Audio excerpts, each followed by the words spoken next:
Les 10 lépreux.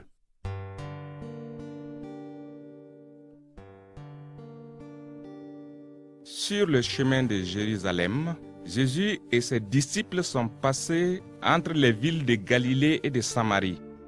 Au moment où ils entraient dans un village, 10 lépreux sont venus à leur rencontre. Les lépreux se tenaient à distance et appelaient à grands cris: « Jésus, Maître, aie pitié de nous !»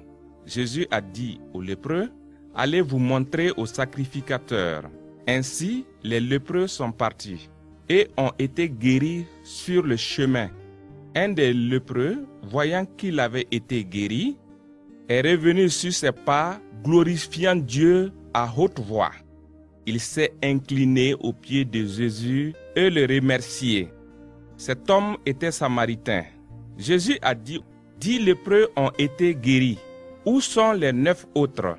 Cet étranger de Samarie est-il le seul qui soit retourné rendre grâce à Dieu? » Alors Jésus a dit au Samaritain qui avait été guéri: « Lève-toi et va, ta foi t'a sauvé. » À une autre occasion, Jésus a donné cette parabole afin d'avertir les gens qui pensaient à tort qu'ils faisaient des choses qui les rendaient agréables à Dieu, tout en méprisant les autres. 2 hommes montèrent au temple pour prier. L'un était pharisien et l'autre était un collecteur d'impôts.